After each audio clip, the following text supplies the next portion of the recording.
नमस्कार सर्वांना, Rupali delicious kitchen मध्ये आपलं स्वागत आहे।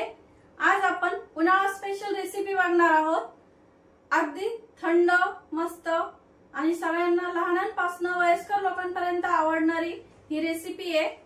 समोर आली तर कोणी नाही म्हणतच नाही उन्हाळ्यामध्ये, आणि छोट्या मुलांना तर खूप आवडते। आपण अशी मँगो आईस्क्रीम बघणार आहोत। तर चला मग साहित्य बघूया आणि रेसिपीकडे वळूया। अगदी झटपट होते, कमी साहित्यात होते, घरच्या साहित्यामध्ये होते। तर मग चला साहित्याकडे वळूया। इथं मी फुल क्रीम 1 लिटर दूध घेतलंय। आधी मी ते तापवलंय एकदा। 1 लिटर साठी एक मोठा आंबा घेतलाय आणि दूध पावडर घेतली। इथं 15-15 ग्रॅमचे 2 पॅकेट घेतले। 2 चमचे कॉर्नफ्लॉवर घट्टसरपणा येण्यासाठी किंवा छान अशी टेक्स्चर चांगलं येण्यासाठी आईस्क्रीमचं। अर्धी वाटी इथं साखर घेतली आहे। वजनी प्रमाण म्हणाल तर 150 ग्रॅम, 1 लिटरला 150 ग्रॅमच घ्यायची। आणि मँगो मुळे मी थोडी कमी साखर घेतली, कारण मँगो पण आपला गोड असतो। आणि गार्निशिंग साठी आपल्याला इथं ड्रायफ्रूट तुम्ही कुठलेही वापरू शकता। इथं मी पिस्ते घेतले आणि याआधी मी एक आईस्क्रीमची क्रीमी दुधापासून क्रीमी आईस्क्रीमचा आधीचा एक व्हिडिओ टाकलेला आहे, तो पण तुम्ही जाऊन बघू शकता रुपाली डिलिशियस किचन या चॅनल वरती।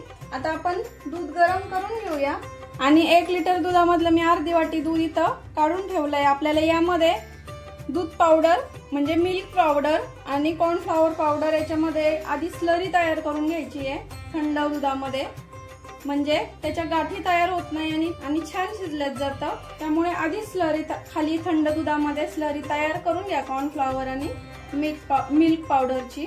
इथे दुधाला छान उकळी आली आहे।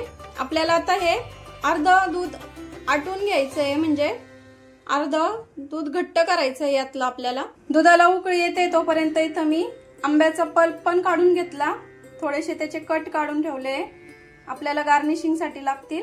आणि कॉर्नफ्लॉवरची आणि याची स्लरी तयार करून घेतली आहे छान एकदम स्मूथ। अर्ध घट्ट होईपर्यंत आपल्याला याची वाट बघायची आहे। अगदी 5 ते 6 मिनिटं लागतात फक्त घट्ट होण्यासाठी। आणि दूध आपल्याला आटवायला ठेवताना पसरट भांडं ठेवायचं, म्हणजे दूध लवकर आटतं आपलं। दूध आपलं आता अर्ध घट्ट झालंय, आटलंय, म्हणजे आपण आता ही जी स्लरी तयार करून घेतली आहे ही टाकून घेणार आहे यामध्ये।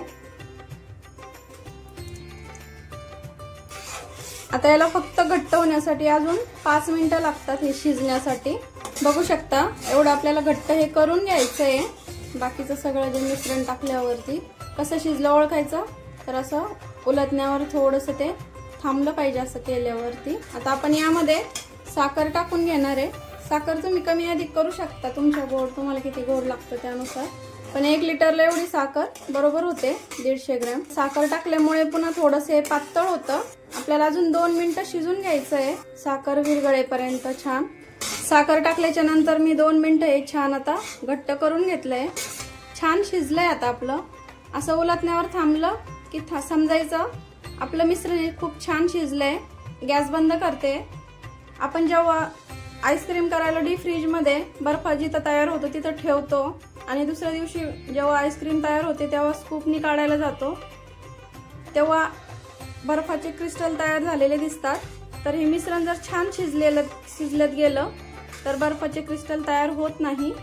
आता आपण हे छान थंड करून घेऊया आणि थंड झाल्यावर आपल्याला आता हे छान मिक्सर मधनं फिरवायचं आहे। सांगते मी तुम्हाला पुढची प्रोसेस।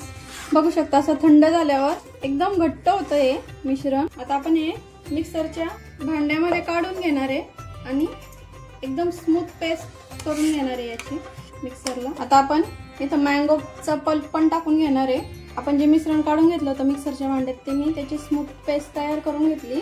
मँगो पल्प टाकून याची स्मूथ पेस्ट तयार करायची एकदम। इथं मी काचेचं भांडं घेतलंय।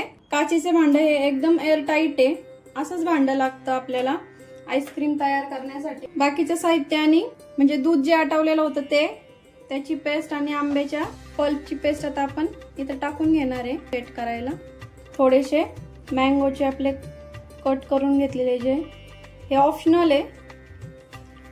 आता बाकीची जी सर्व पेस्ट आहे तयार करून घेतलेली ही सर्व टाकून घेणार आहे मी यावर। आता सर्व मिश्रण आपण इथं टाकून घेतलंय, थोडंसं टॅप करते मँगोचे जे कट करून घेतलेले ते टाकून घेते इथं आणि ड्रायफ्रूट मध्ये गार्निशिंग साठी जे पिस्ते घेतले होते ते टाकते इथं. मँगो कट आणि पिस्ते ऑप्शनल आहे. आता याला मी पूर्ण असं पॅक झाकण लावून घेते. 9 ते 10 तासासाठी सेट व्हायला ठेवणार आहे. जिथं बर्फ तयार होतो तिथं 10 ते 12 तास झाले आता आपल्या आईस्क्रीमला सेट करायला ठेवून. आता बघूया कशी झाली आईस्क्रीम. बघू शकता छान एकदम मस्त रंग आलाय. काढून बघूया.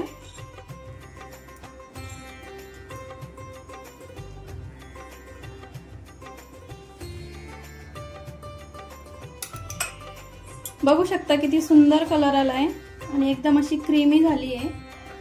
बघू शकता किती छान टेक्स्चर आलंय. अगदी बाहेरच्या आईस्क्रीम सारखंच दिसतंय आणि एकदम शुद्धतेत असं आपण बनवलेलं आहे ice cream. No preservative, no colour, कुठला इसेन्स नाही, काही नाही. एकदम ओरिजिनल टेस्ट मँगोची. तुम्ही घरगुती पद्धतीने असं आईस्क्रीम नक्की ट्राय करा. रेसिपी आवडली असेल तर लाईक, शेअर, सबस्क्राईब करायला विसरू नका. आणि ह्या उन्हाळ्यात असं थंडगार आईस्क्रीम नक्की करून बघा. मस्त मँगोचा सीझन चालू आहे आता आणि या मँगोच्या सीझन मध्ये या पद्धतीने आईस्क्रीम नक्की ट्राय करा. कारण घरचं जेवण हे खरंच स्वादिष्ट असतं. अशा छान छान उन्हाळा स्पेशल रेसिपी सोबत पुन्हा भेटूया. तोपर्यंत बाय बाय.